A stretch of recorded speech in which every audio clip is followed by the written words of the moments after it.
All right, this is the Poalminicast episode 2, and we are talking to a couple of poll users. Will White and Suns Out is here, and Will White has a story for us. Okay, story time. This one time. So I'll give you a little bit of background on the story. I work at a construction company, and we go through a lot of people because not a lot of people stick, but whatever. So my cousin had this friend who had just recently gotten out of prison. He was in there for like 7 years for some kind of meth related charge. I don't know. Dude did a lot of fucking when he was younger. He got out. He's mid 40s. He seemed like he was trying to turn his life around, and he seemed like he was actually trying to do good. I worked with him for a couple of months. Started getting to know the guy. I was actually picking him up and giving him a ride to work and back to home because he lived right on my way. So started hanging out with this guy. We ended up hanging out, partying, drinking, having a good time and stuff. And it was just all of a sudden, after a few months of him just doing really good, he kind of started withdrawing, and it was just a little weird. We didn't hang out that much anymore. And then he started coming to work for like 2 weeks. He would come in late, or he'd miss a day, and when he'd come to work, he'd just look all shitty. And I was thinking, man, I hope he's not on fucking meth again, but whatever. I mean, to each their own. Sorry, guys. Um, so yeah, so I was like, whatever. So one day we are working out at the lake, or one of the lakes, and it's kind of a ways off around this lake, away from civilization and stuff. We're working at this guy's house, and he wanted to turn this massive pine tree, it was about a 50, 60-foot pine tree, into a flagpole. And so we had to climb up this tree, and cut all the limbs off all the way up because it was really straight pine tree. Um, he was the one who volunteered to climb up the tree, so he got his harness and we tied him off and all that good stuff, and he'd climb up there and he'd start cutting limbs and stuff. And as the day went on, he was just getting shakier and shakier up there, and I kept telling him, hey man, come on down, you don't have to go up there, send somebody else up there. He's like, no, I'm gonna do it. So he gets up there, he gets to the last limb and he cuts it off, and then he starts shaking real bad, and he's kind of getting pale. And I'm like, dude, come on down, just take a break or something at least. And he's like, all right, I'll take a break. So he comes down from the tree. He left the saw up there, and he's sitting there, and he's drinking some water. He's not looking too good. And I'm like, hey man, it's cool. You ain't gotta get back up there. And he's like, no, I want to climb back up there and get the saw. So I'm like, all right.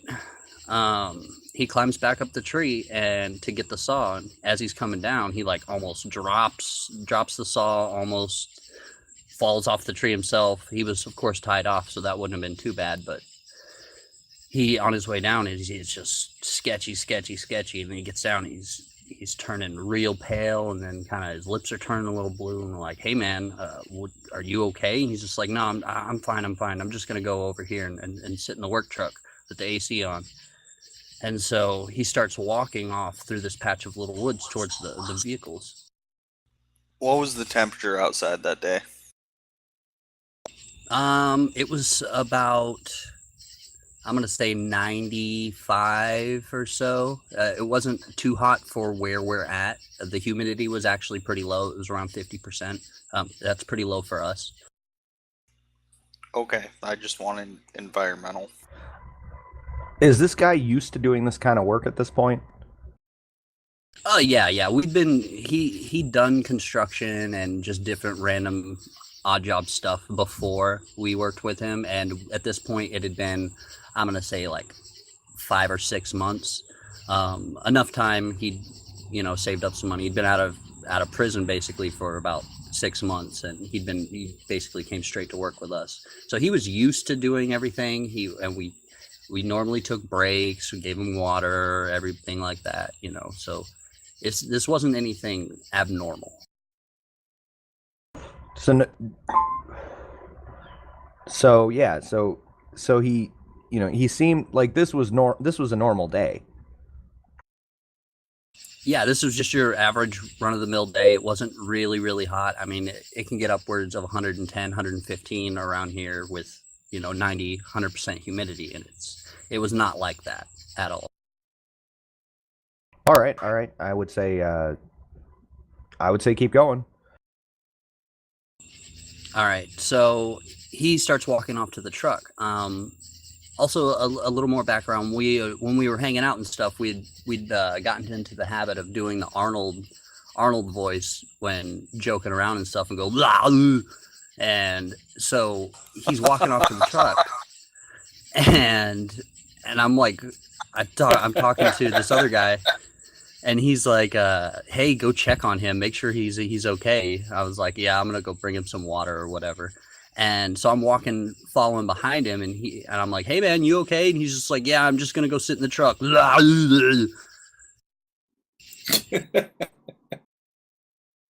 And at this point, after he says that, he just like kind of falls over and just face first, kind of skids halfway down this hill, and is just laying there kind of flopping around and trying to stand up. And then he like goes down. I don't know if you've ever seen, like, whenever I live in the country, so we have a lot of cats. Sometimes you have to put a cat down or something. You shoot it in the head, it starts jumping all crazy and flopping around and stuff. Well, that's kind of what he looked like a cat just got popped in the head.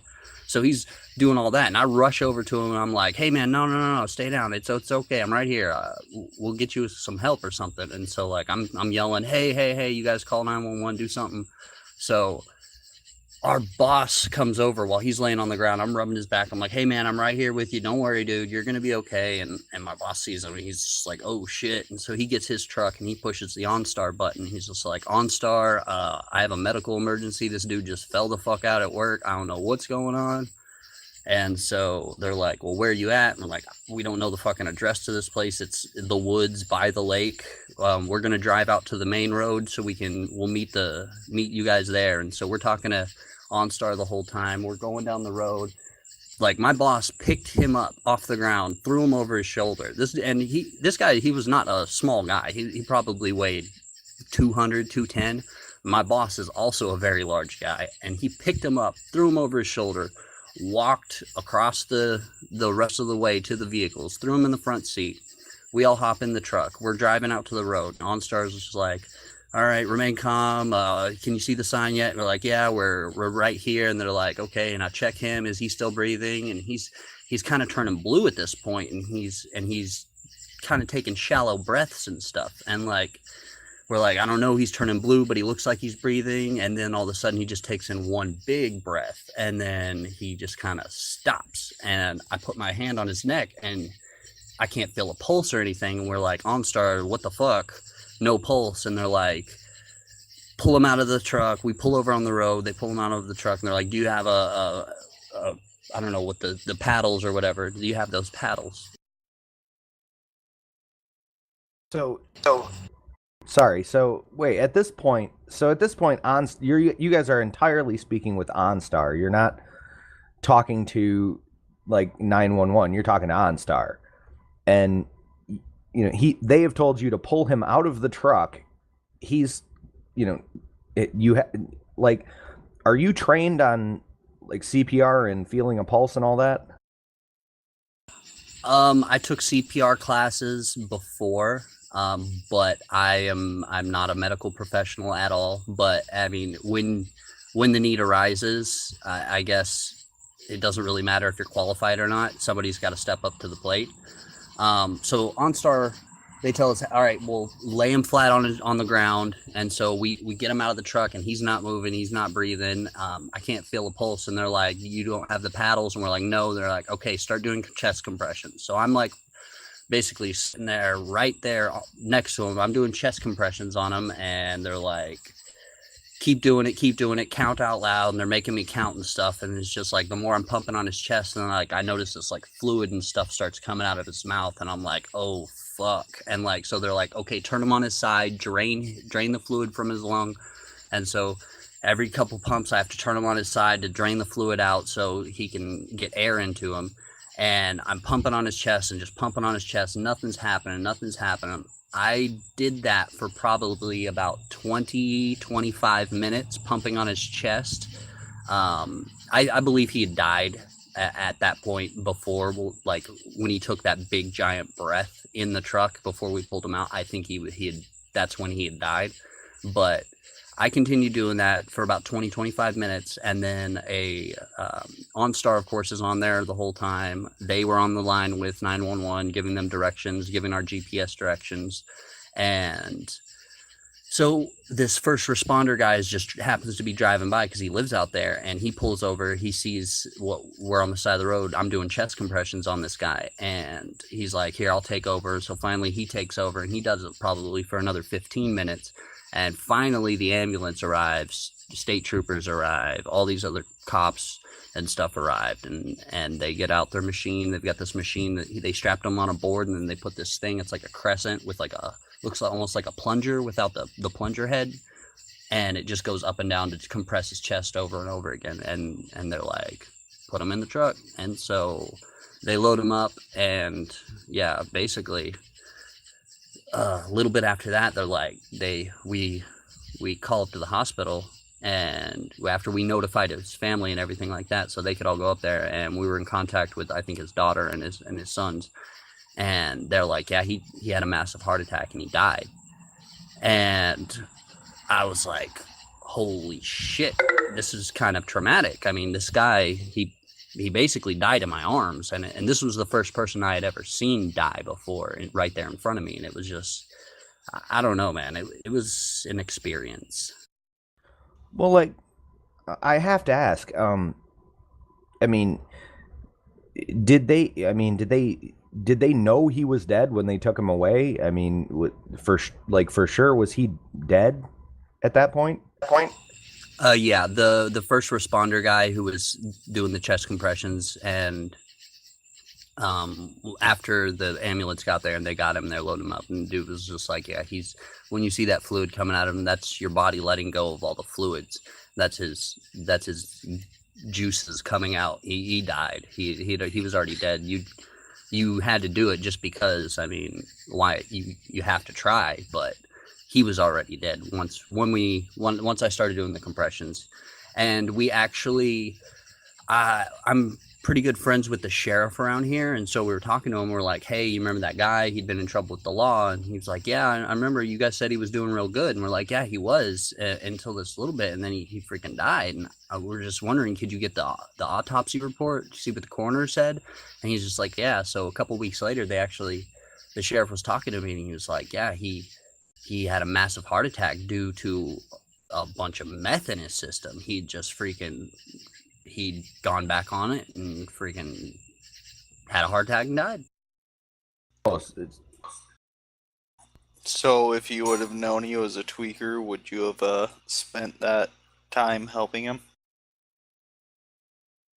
Yeah, it was the decent thing to do, just because I feel like in the human situation, the only humane thing to do there is to try to help. And I would want somebody to try to help me if I had a fucking heart attack and just fell out on the middle of a job, like especially out there in the middle of nowhere, you know. But are you doing meth out on the job site? Because there's a big difference. No, I mean, his personal choices were his personal choices. He didn't bring it to work. He didn't do meth around me. So if he wants to fucking do his thing on whenever he's on his own time, I mean, fucking whatever. Don't get me hurt while you're at work. He literally died in front of you because of his poor choices. He clearly affected you. Well, he didn't hurt me, you know. He didn't get me hurt. He didn't drop a fucking chainsaw on my head. We're here talking about you trying for 20 minutes to do CPR on a dead body, and that has no effect on you? Well, I mean, it was rather traumatic. Like I said, it was the first time I'd seen somebody die, but I also kind of feel that I might be a sociopath, so emotions don't really get to me that much. I kind of I used to joke about it with my friends, like I'm a robot, I don't really have emotions. But I mean, I didn't know the guy that well. I mean, I did get drunk with him and hang out with him a couple times. It was like maybe a month, but I didn't know the guy that well, so it didn't affect me. I didn't let it affect me. I guess I compartmentalized it and pushed it down and away, which probably isn't the healthiest thing to do. Well, I'd like to interject a little bit. I mean, the first time you see someone die, and I've been there a couple of times, more than I care to admit, but I've been there a couple of times. I think, no matter where you're coming from as far as a person, still watching a human being die, that can and is no, that is a traumatic event. It's an event that most people don't witness, many times in their life. And, you look at people who witness it a lot, and it almost always results in psychological problems. So, I wouldn't downplay that event in your life, at least. I guess I'm not really sure how to deal with it, and this actually happened a couple months back, and so I guess I'm still processing it. But like I said, I've just kind of boxed it up and pushed it down so I don't have to think about it. You should probably stop doing that. And I'm not being a Reddit fag and saying go to fucking Jewish therapist, but you should probably deal with that. Yeah, I'm sure I should. I mean, I kind of feel like this is really the first time I've talked about it since it happened. So this is kind of cathartic in a way, just me dealing with it by telling other people. And I don't know. I feel like this is a step in the right direction. Yeah, of course. And you did the right thing. You did the either moral or humane thing, but yeah, you can't just keep pushing it down. You gotta, I'm not saying talk about it like you're doing now, but you gotta confront it on a couple levels.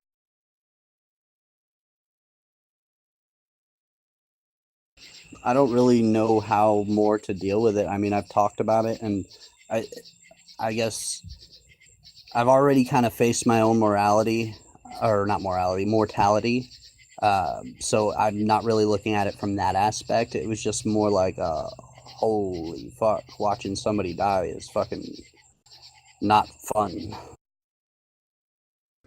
Well, I guess I've got a similar story. If you guys want to hear it,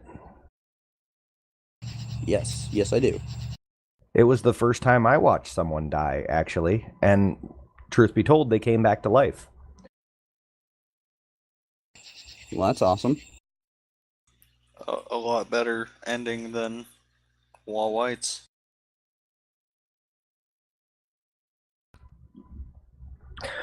So let's see, I was in ninth grade, so I guess I was 14.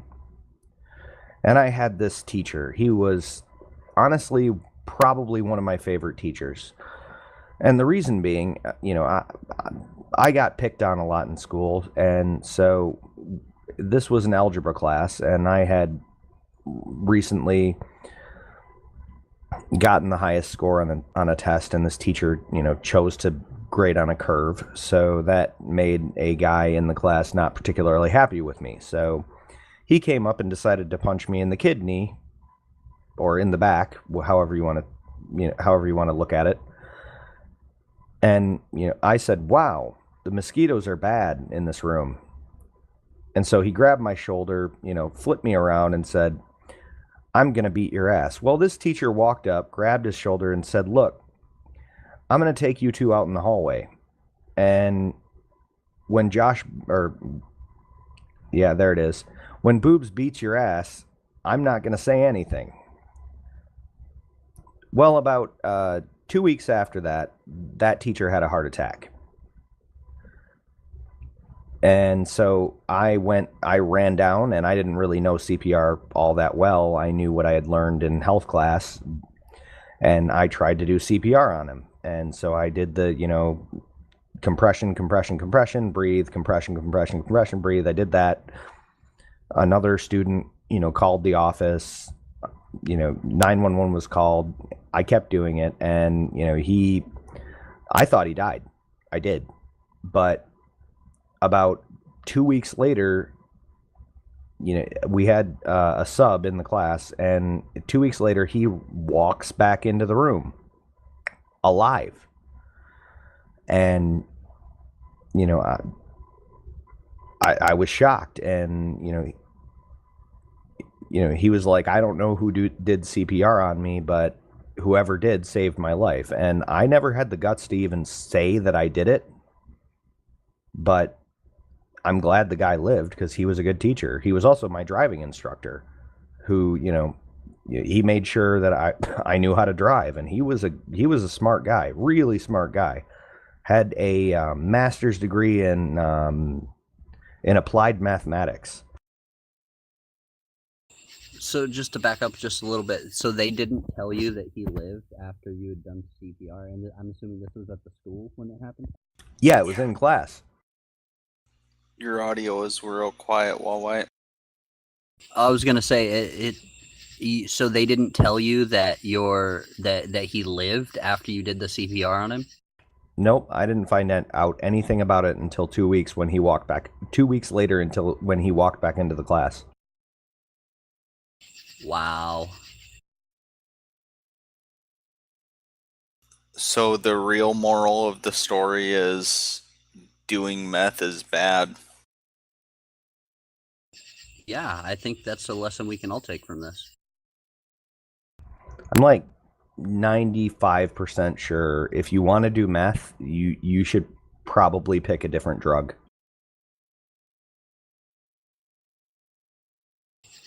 Agreed. That's, yeah. Like really anything. Really like Heroin's worse. maybe. I mean, I don't think heroin rots your teeth in the same way that meth does. At least heroin addicts kind of keep to themselves more and they can conceal it a little bit better. Until they get that hot shot. You would be amazed at how many functioning heroin addicts there are. And there's a lot of them. I can agree with that. I knew this. I worked with this other guy whose girlfriend he had for freaking 5 years, and she was a manager of a restaurant, freaking pretty successful chick. And then one day she pulls him into the bathroom. She's just like, "Hey, I'm a heroin addict, and I need to find some junk."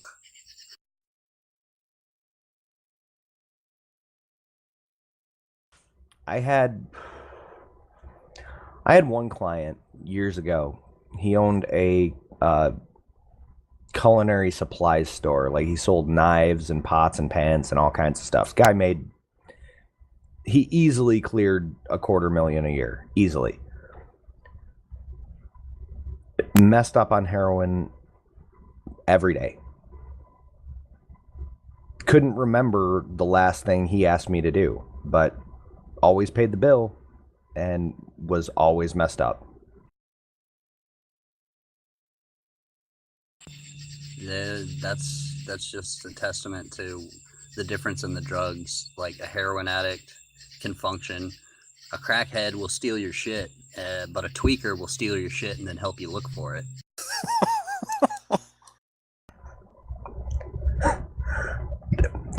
That should be a quote somewhere. It is.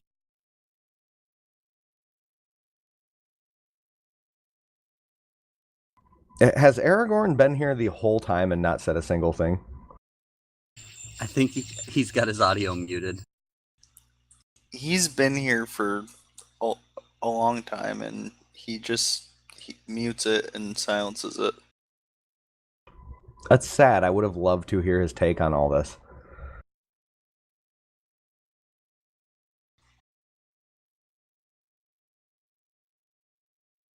Yeah. So, White, when you were doing the chest compressions, you didn't notice like signs of life? Was your adrenaline like pounding in your ears or what? Oh, I knew he was dead. Like, this whole time, I kept saying, man, I think he's fucking dead. This is goddamn gross. What the fuck? I don't want to do this, but I'm doing it. And nobody else in the freaking truck would do anything. It's not that they wouldn't. One of them, his dad had just died, and he watched his dad die, and he was freaking out. And the other guy, he was freaking on the phone trying to get a hold of I think he was on the phone with 911 too, while OnStar was on the phone. I don't know. But I guess I just ended up doing it. Were you panicked or were you calm about this? Well, I mean, there was definitely adrenaline pumping, but I mean, I don't know. Like, I just kind of took it in stride. Like, whatever, dude. I gotta do what I gotta do. I mean, I'm gonna try to save this dude's life, even though I think he's fucking dead. But somewhere you could tell that he was dead. Oh yeah, like whenever we pulled him out of the truck and laid him on the ground, and like I could tell, like, right then I was like, man, he looks fucking dead.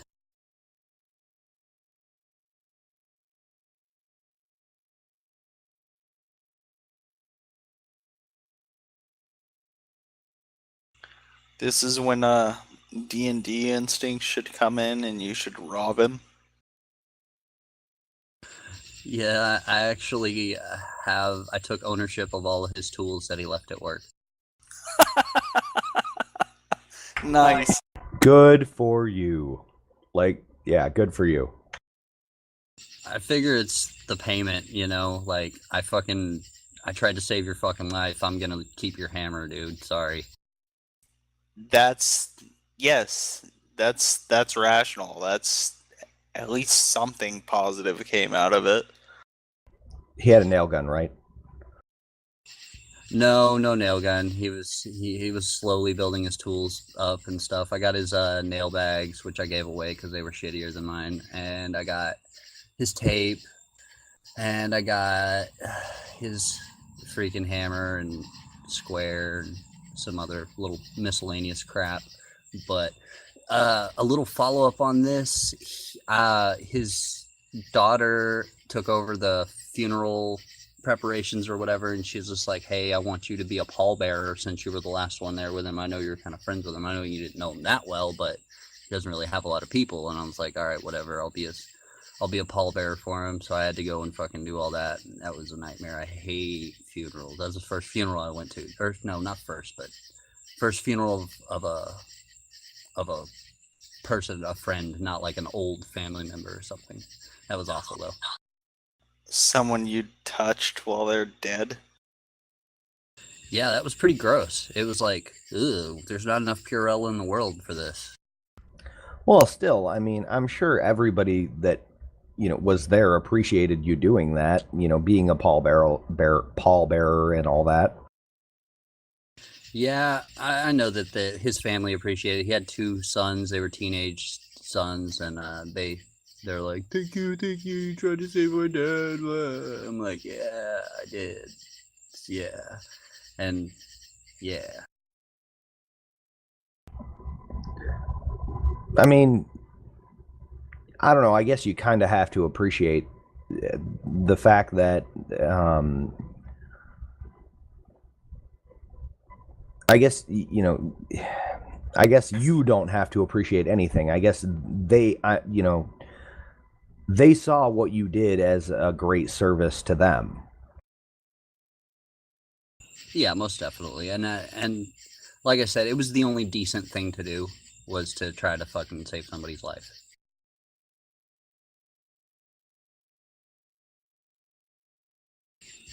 The worst part of the funeral is they had an open casket, and I had to see his fucking dead body again, and it was like awful. I remember what you felt like when you died. Oh man.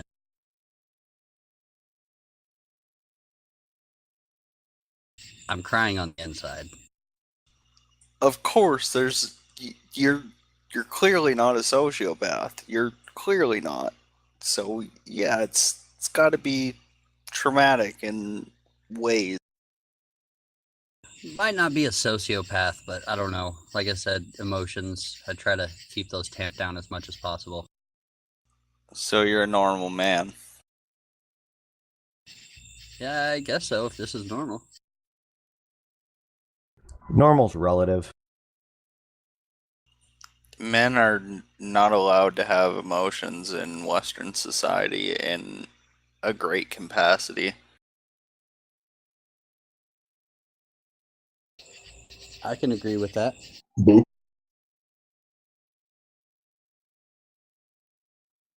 Hey,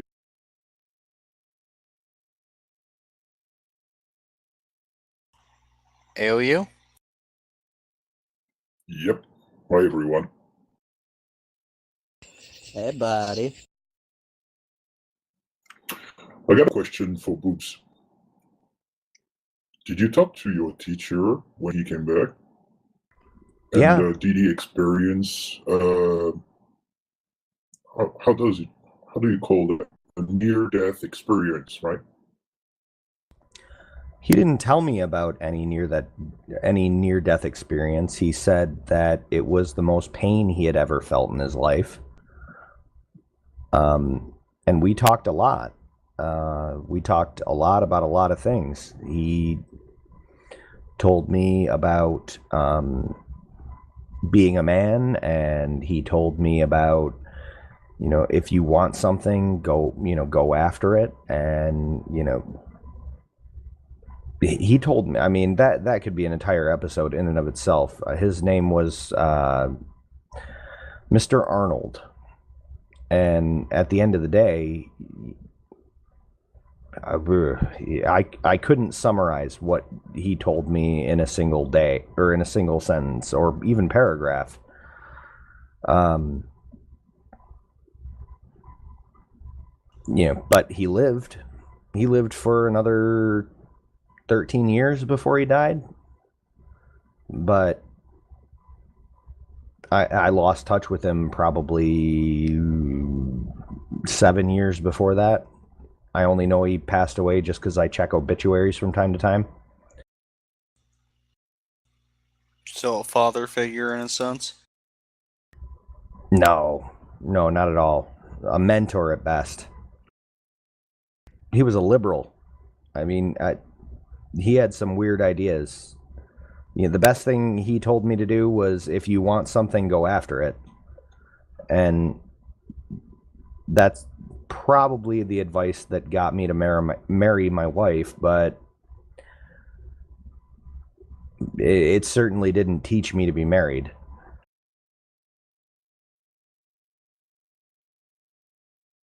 How did it affect you whenever you thought he was dead or whatever, and you thought basically he died right there in your arms? I didn't really think about it. I guess I didn't care. I mean, I did what I could, and life will be what it will be. So you basically handled it the same way. Kiss You us, just not- Wall White, you're coming in clear again. One at a time. Wall White, you start, then AOU, then Suns Out. So you basically handled it the same way. You just kind of didn't think about it. It will be what it will be. Basically.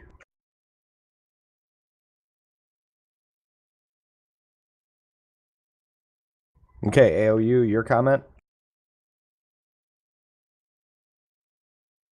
You didn't feel any kind of guilt thinking that he probably died? No, I did everything I could. Why would I feel guilty? There was nothing more I could have done.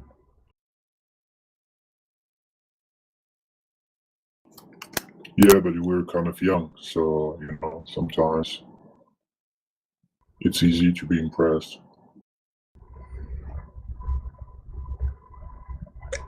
I've always been very pragmatic, and in that moment, I knew that I had done everything I could do, and I hoped that the outcome would be the best one, and I didn't hear anything for over a week, so I assumed that he had passed away. And I felt bad for his family, but it wasn't my fault. I didn't give him the heart attack. I never thought that I did. And all I did was try to help. So I did, it wasn't my fault. Why would I feel guilty? Very logical.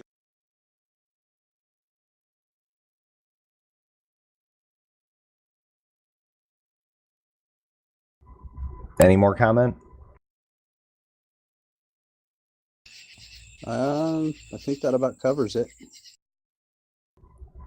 I mean, I guess I would say the same thing applies to you and your situation, Will White. I would think that, you did everything you could do and then some, so why would you feel guilty? Right, and I don't feel guilty about it because exactly that. I did everything that I could possibly do. I went above and beyond what would be considered the decent thing to do. Way beyond. Way beyond. Way beyond, because you didn't not only did you try to save the guy's life, you went beyond that. You went to his funeral and performed a service for his family that you didn't have to do. If anything, you went way above and beyond after his death and then some. And that's why I consider that me taking his tools was fair. Absolutely fair. Dude, carve his initials into the hammer. I guarantee you'll feel better about it. Maybe. It's respectful, if nothing else. Yeah, I guess I could do that. I would. You'll feel better about it. I'll do it. I mean, it was his hammer, so, it'll remind you, you know what I mean? Yeah, it was.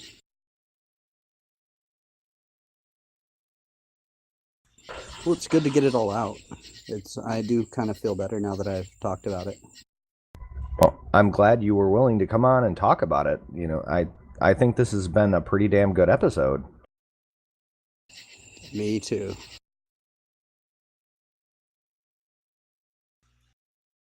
So when does the murder spree start? Do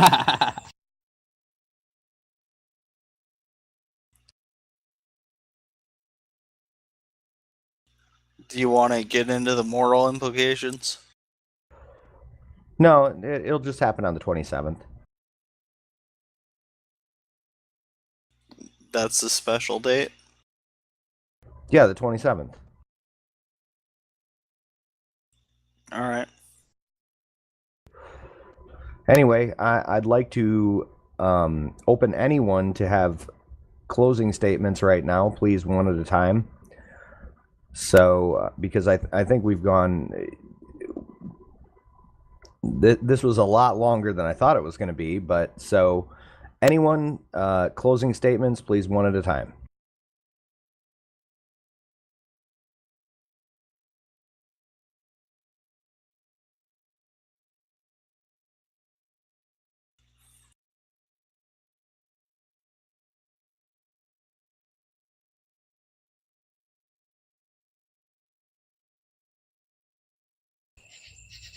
Don't do meth. Regard your fellow man as a resource. Good so far. AOU, you got one? Yeah. Stay healthy, stay happy. Don't let Lord Beaches take you away. Lord beat us. I'd ask Aragorn for one, but I don't think he's listening. Ramen. Well, I think this is the end to the Poalminicast episode 2. Thanks, guys, for being here. I appreciate it. And Will White, thank you for the story. I really appreciate it. And I think I'm going to kill the recording. Fantastic.